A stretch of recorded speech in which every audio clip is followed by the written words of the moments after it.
बराबर। देशનો कर्ज 205 लाख करोड़ रुपया। भाजपा की संपत्ति बढ़ी 10,000 करोड़ रुपया।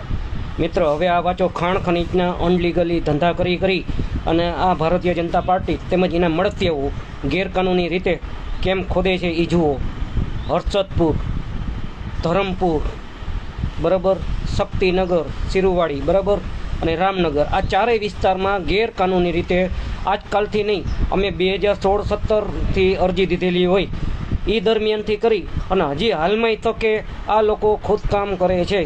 કોર્ટ યાની કે સુપ્રીમ કોર્ટ તેમજ હાઈકોર્ટેના આદેશનું આ લોકો ખુલ્લે આમ વિરોધ કરે છે।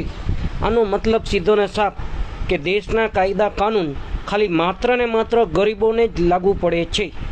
બાકી હું ગેરંટી આપું, હું આ સામાજિક કાર્યકર 2012થી કરી અને 2025 દરમિયાન મને જાતને જે અનુભવ થયો છે, ખાલી નાના લોકોને હેલ્મેટના કાયદાનું પાલન કરવાનું કહે છે, પણ આ જ લોકો પોલીસ વિભાગના અમુક વિભાગની નજરની સામે ખોદતા હોય ને તો પોલીસ વિભાગના અમુક કર્મચારીઓ આંખ બંધ કરી દે છે।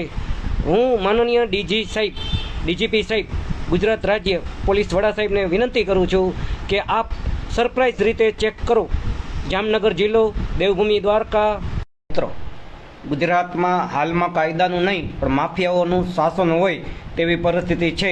રાજકોટનો અગ્નિકાંડ હોય, જૂનાગઢના યુવાનનું અપહરણ કરી ઢોર મારવો કે ખનીજ માફિયા વિરુદ્ધ ફરિયાદ કરનાર નાથાભાઈ ઓડેદરાના હાથ પગ ભાંગી નાખનાર આ તમામ ગુંડાઓને ભાજપ અને સરકારનું પીઠબળ હોય તો જ તેઓ આ પ્રકારના ખુલ્લેઆમ ગુંડાગીરી આચરી શકે તેવું આ ઘટનાઓથી ફલિત થાય છે કે બિહાર કે યુપીથી પણ બદતર હાલત તરફ ગુજરાત જઈ રહ્યું છે। ત્યારે આ બાબતે જો ગુજરાતની જનતા હવે જાગૃત નહીં થાય તો આનાથી પણ વરવી ઘટનાઓ સાક્ષી બનવું પડશે। રેલો દરેકના ઘર સુધી આવશે।